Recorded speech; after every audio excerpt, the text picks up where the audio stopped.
The sacred divine feminine is creative, abundant, flowing, receiving, and disruptive. And the new energy of money, including cryptocurrency, decentralized finance, NFTs, and even the metaverse, is all these things too.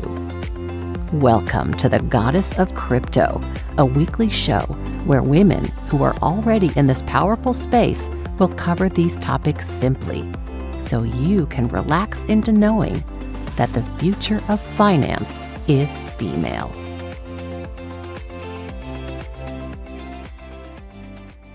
Hello and welcome back to another episode of Goddess of Crypto. I get to have all these wonderful guests, meet these incredible women, and really help people get started on their crypto journey, on their journey into their financial freedom. I often, however, see that there is an impatience with a lot of people, not my guests, rather the people that I see online. There's a story that is perpetuated by how time works these days. And that story is, I'm too late. I didn't get there in time, and there isn't enough time for me to have the financial success that I want. And I want to address this in this episode because I feel like we need to learn and understand the difference between the short game and the long game. And I like to think of it all as a game because the reality is that life in general is a giant experiment. Life in general is a game. When we know the rules of the game, we can create a life for ourselves that is amazing, a life where we are always taken care of, and a life where we feel like we have the support of something powerful underneath of us so that, we feel like we're floating on clouds as we go through. It's not to say there won't be any rain. Clouds have rain. It's not to say that it will always feel like we're completely supported. Clouds are, sort of filmy in that regard. But in my metaphor, the cloud is always going to support you. And I think it's hard for us when we don't have understanding of how the game is played. It's hard for us to believe that. And I can tell you from having been a coach for the last 8 years, for having run businesses for over 30 years, that we do have that support and we can take advantage of it. So let's back way up and talk about the support itself. I'm talking about whatever your higher power is: God, the universe, spirit, unseen forces. If you're somebody who believes more in quantum physics than in some, quote unquote higher power. But I want you to understand these rules for the game are laid out really well in everything from Napoleon Hill's Think and Grow Rich, which is not my favorite resource, but I know that it's a go-to resource for a lot of people. The Wallace Wattles, The Science of Getting Rich, specifically literally has the rules. The modern version, I would say, of that book is probably Jen Sincero's You Are a Badass at Making Money. You Are a Badass is the first book, and then You Are a Badass at Making Money for the financial part. And I love Jen's writing because she's fierce, she's no nonsense, and also she studied all of this stuff before she put it all into her book. And I think it's really beautifully written. My own book, Nutri-Glamorous, How to Feel Beautiful Inside and Out, has several chapters because each part of the book is broken down into different chapters that teach you how to master something like breathing and giving. And there are chapters on money, and then there are also chapters on yourself. So I encourage you to consider looking at that as well. But all of the books lay out the process by which we can learn to have the game of life support us rather than beat us down. And I think a lot of people get caught up in the idea that life can beat you down. I believe that it's because we are not taught the rules of the game. We are also not taught the financial rules of the game. Women specifically, I know a lot of women whose dads patted them on the head and said, the rule you need to know is how to marry a rich man. The rule you need to know is how to find somebody who's going to take care of you, sweetie, who's going to take care of your money. And a lot of those women have found themselves as grown-ass women, divorced and not understanding how to take care of their own finances. And obviously, I don't get into the specifics of that, which is interesting because as a wealth coach, a lot of people assume that's what I'm coaching on, but it's not. That's something you can turn to a money manager for. And the money manager won't cheat on you, which is why a lot of these women are divorced in the first place. Anyway, you get the idea that you can definitely farm out that piece of information. You can also gain that knowledge yourself if that's something you're interested in. However, I strongly recommend that you get interested in these principles of aligning with what's possible for you receiving your birthright of wealth. And that includes learning that there are rules of the game and how to play the game. I also love Joe Dispenza's Breaking the Habit of Being Yourself, which breaks down the quantum physics behind like what I do as a coach, which is very much spiritual alignment for people. The reason I started calling myself a wealth coach is that almost everyone who works with me makes more money, pretty much across the board. Sometimes a lot more money, sometimes 10 times more income, lifting off their money ceilings. That's what I love to do. However, I'm not doing it by talking about the money part. We're doing it by getting into alignment, and it is that alignment that is everything. So once you understand that there are rules of the game, then the question is, what game are you playing? And most men, especially men who are really studying finance and getting more involved with the making of money, those men are playing the he who dies with the most toys wins game. And I'm not saying that there's anything wrong with that. I love seeing how single-minded, how focused, and how aligned men are.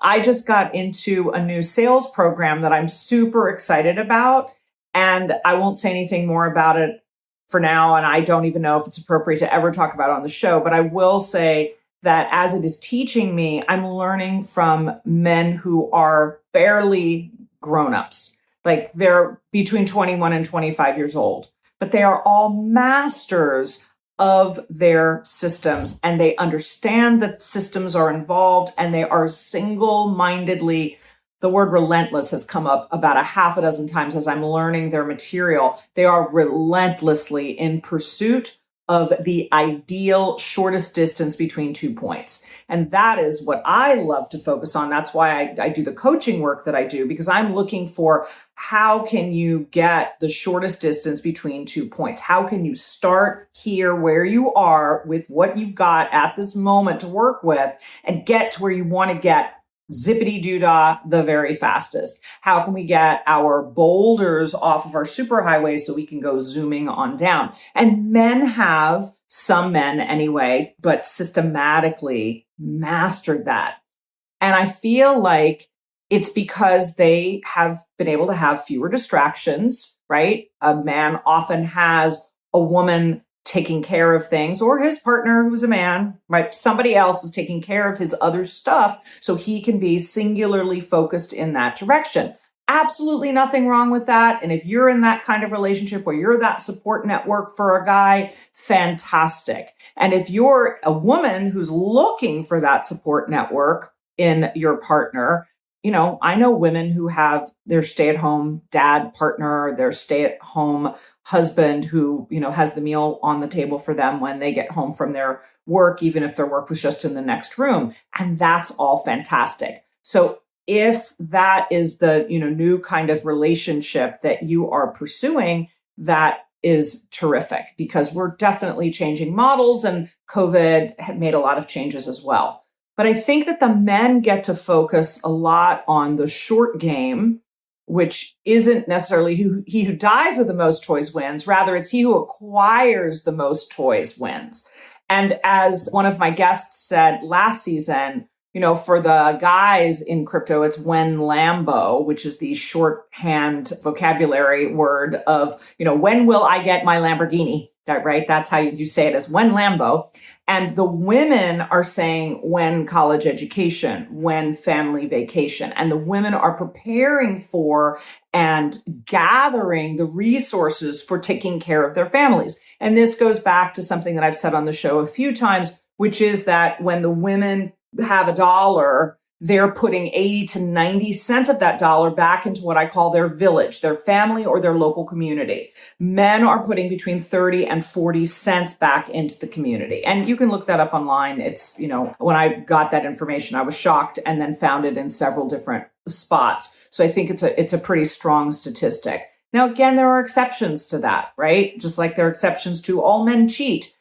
However, we definitely know that there's a preponderance of evidence where we can see that women indeed are the women who are taking care of their families, and they're more likely to reinvest in that local community. So they're not buying stuff for themselves more than they are taking care of that local village. So what does that mean as a woman? What does that mean as a woman who is maybe not necessarily that comfortable with these new vehicles for finance? Well, first of all, time is speeding up. And I've talked about this in previous episodes, the idea that time, by like 1998, that we couldn't get to the end of the internet anymore because every information was doubling faster than we could track it. And now IBM says information is doubling every 12 hours. However, that statistic is already like 3 or 4 years old, maybe a little older. So maybe, information is doubling at the rate of every 8 hours now. All I know is it's faster and faster and faster. And as a result, we are not ever able to get all of the information, and a lot of the information that's coming in is new. So if you feel like, well, I'm too late, I'm too old, I didn't understand this in the first place, so I can't understand it now. I mean, come on, crypto's already, Bitcoin was 2009, right? TikTok, it's old now.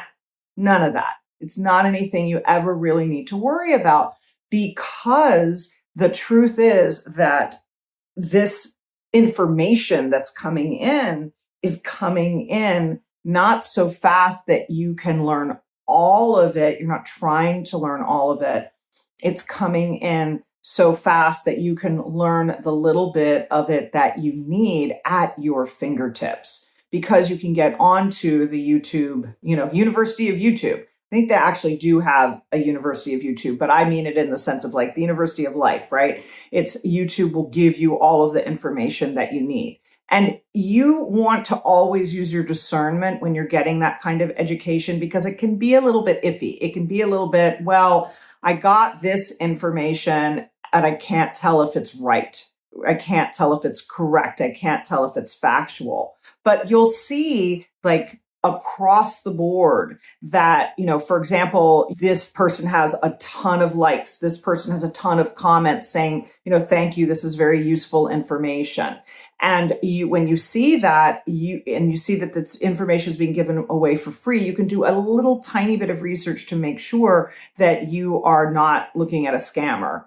I'm going to say something that is, again, a generalization, but I haven't seen a lot of women scammers. I'm seeing a lot of male scammers.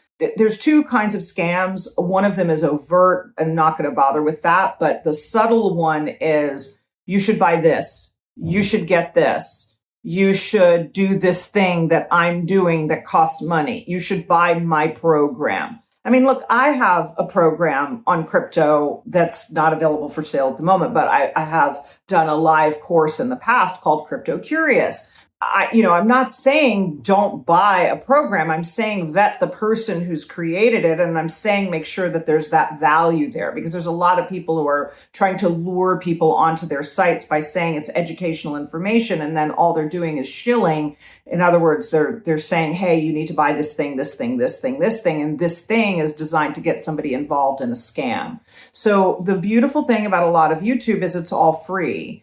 And if you ever get told by one source to buy something, you want to be buying nothing until you have checked it out really thoroughly. Do your own research. That's very important. But let's go back to this idea of the short game and the long game. In the short term, you want to get a little bit of information, but you also want to understand that the market is going to go in cycles. So right now is a terrible time to be in crypto. Why? We're in the middle of what's called a crypto winter, which means everything is in the toilet. Everybody's portfolio lost between 70 and 90% unless they happen to sell at exactly the right time. And everybody's wandering around with their head down, their tail between their legs going, I made a terrible mistake. Plus, there have been the collapse of a couple of giant organizations, billions and billions and billions of dollars. And then, of course, we've had the regional banks collapse. So it's a crappy time for money, inflation through the roof, etc. But that is actually the very best time to get educated. You want to go in exact opposition to where the market is at any given time. If the market is buying, you are probably wanting to be selling. And if the market is buying a lot, you definitely want to be selling. Because the truth is that by the time everybody gets on board with something, it's too late. And when I say too late, I mean during that cycle. So the short game is the cycle itself, right? So right now, everybody's saying like mid-2024 to 2025, that's going to be the next, I'll call it crypto spring, which means that people are going to start buying a lot. Bitcoin will start to go up, and people will start to get excited about crypto again. When that happens, it will be a great time for you to have gotten educated over the next year. And then you can start to have an idea of what to buy, which you want to buy before we get to that crypto spring part. Buying now is a great time. I have stocks that I have bought years ago that I'm holding on to because I'm waiting for that next stock rally, right? But that, the big one, as opposed to like the little bumps along the way. I have crypto that I'm holding on to because I believe it will eventually be what I consider like blue chip. There's no such thing in blue chip because it hasn't gotten that old yet, but where we'll look back in 20 years and go, yes, those were the right ones, which have been very well researched, vetted, that I totally believe in and that I don't share with people because I don't want to tell you what to buy. I simply want to tell you to get educated and to get to the point where you are buying at or near the bottom, which is, now in the next few months from now, and then to hold on to that until we get to that point where crypto summer, that's where everybody gets in and everybody thinks, oh, it's going to go forever, starts. And that's about the time that you want to get out. And we don't think like that. We don't think in terms of short cycles of 2 to 4 years, I'll say. But 3 to 4 years. That's what I've seen anyway with crypto. But if you get online and you just look for these statistics, you will see that these cycles are repeating and repeating and repeating. And every time they do, Bitcoin has been higher and higher and higher. So it drops all this way, 80, 90%. But when it goes up, it's double. And then when you get back to 80, 90%, it's at a higher low. Then sometimes it's past high and then it goes up again in that next wave. So that's like a really good marker to see how the systems work. But you want to think in terms as a woman of playing the longer game. If you're in your mid 50s right now, you're looking at about what's it going to be like in 20 years. Let me buy now, knowing how different things are going to be in 20 years, but let me get educated first so that I know what I'm buying. And then you want to look at the shorter cycles because you can take your profits a little bit at a time. You can take 20% of the money that you put in out. And then as it goes up higher, another 20%, and then another 20% until you get to that 100%. And then everything else, now you're playing with the house's money, as they say. And look, crypto for a while is going to look like gambling because you've got these huge highs and these huge lows. But if you look at the stock market, I mean, I saw an image on what's called crypto Twitter. So where all the crypto people are on Twitter, I saw an image that was all these stocks in red, and everything had dropped between 80 and 90%. And they said, this is not a crypto chart. This is the NASDAQ. And it can go like that. There's no question. But the stories that are being told in mainstream media right now, I believe, are really geared towards everybody buying into the idea that the dollar is strong, the dollar's never been stronger, that we have an incredible economy, and that all this inflation is totally temporary, and we're just going to keep going forever into infinity and beyond. And the truth is that is not sustainable. And you want to see not sustainable? Go research how Rome collapsed 1,000 years ago. And you will see that it started with them devaluing their currency, which was gold, and then became gold mixed with other alloys, and then became less and less and lower and cheaper and cheaper. And that actually was at the root of the collapse of Rome, which had lasted 1,000 years. Now, our whole country in the United States is only about 250 years old. Our son-in-law, who is Serbian, said the other day, somebody asked him, what do you think of America? And he was being very polite. And he said, it's a very young country. And, you know, this from a guy who's in his 30s, but he's living in a country that is over 1,000 years old his whole life. And so he sees things differently. The country sees things differently. The country thinks more in terms of playing the long game. As a grown woman, as an adult, whether you're listening to this in your 20s, you're listening to this in your 50s or 60s, you want to be thinking in terms of, what do I want to put away for myself? What do I want this to look like in 30 years? When you're in your 20s and you start thinking about that, you think, oh no, I have plenty of time. But because everything goes in cycles, you'll either make and lose your money over and over again, or you have to keep putting something aside for yourself for later, because later is coming, right? Later will come. Deborah Messing, the actress, said that when she first got into acting, her father said to her, take 10 cents of every dollar you make and just put it aside and never touch it. And she was a wealthy woman before she became a star. John Travolta made so much money and then disappeared off of the face of the earth for 20 years. Well, by the time Quentin Tarantino found him, put him in Pulp Fiction and made him a star again, he still never needed to work because he always put aside part of the money that he made. Most of us don't have that belief. Most of us have the belief that we're just going to, spend whatever we make. And Americans have something like, $5,000 in savings. It's not very much. So we need to just be aware of this. We need to be thinking in terms of what is possible for us and how do we play the short game versus the long game. So ladies, I want you just to do a little homework for yourself. Ask yourself, when am I going to not want to work anymore? Because once you stop needing to work, you can still work, but you just won't have to anymore. So when am I going to want to stop working? How much do I want to have in my bank account? We used to say $1 million was plenty. Now $1 million is about what $100,000 was 20 years ago or 30 years ago. So, we can tell because people are starting to talk about making billions, whereas they used to talk about becoming a millionaire. Now the big thing is becoming a billionaire, because becoming a millionaire is not as hard as it used to be. And it's not got the value that it used to be, where once you were a millionaire, you had all that you would ever need. That's not necessarily true. So look at that for yourself and then ask yourself, if you just put away 10 cents of every dollar or 5 cents of every dollar, what does that look like for you? And how does that feel? right? Because we want to think in terms of the long game as well as the short game. And when it comes to our stocks, when it comes to our crypto, when it comes to any of our investments, real estate is a good one. They say, don't wait to buy real estate and wait.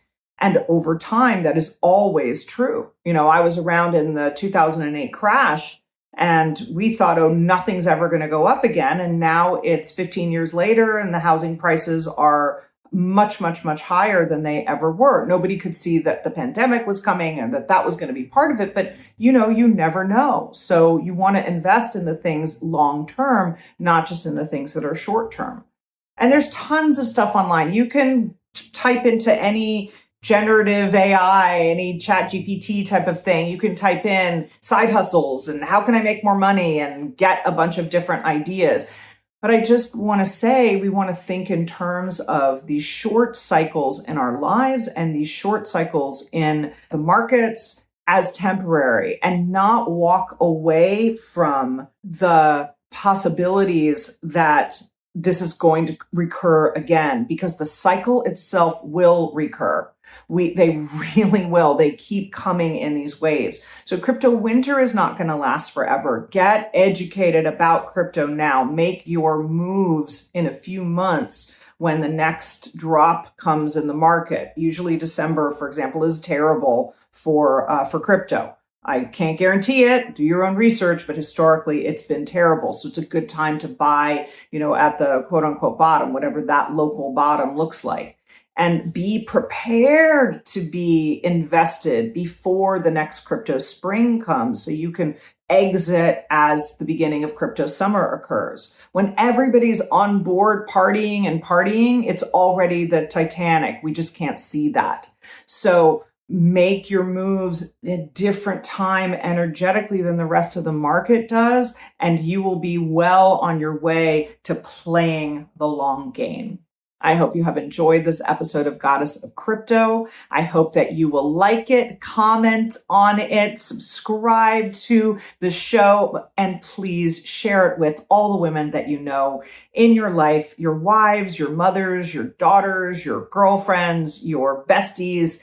I want every woman to know that the future of finance is female. I'll see you next time. Every week, transformational wealth coach Hallie Evelyn leads a conversation that helps to ensure that women everywhere can learn to surf the coming tsunami of the new energy of money. You can find her at goddessofcrypto.me. That's goddessofcrypto.me. Be sure to subscribe to Goddess of Crypto on your favorite platform or watch the show on YouTube. And remember, wealth isn't just your privilege, it's your right.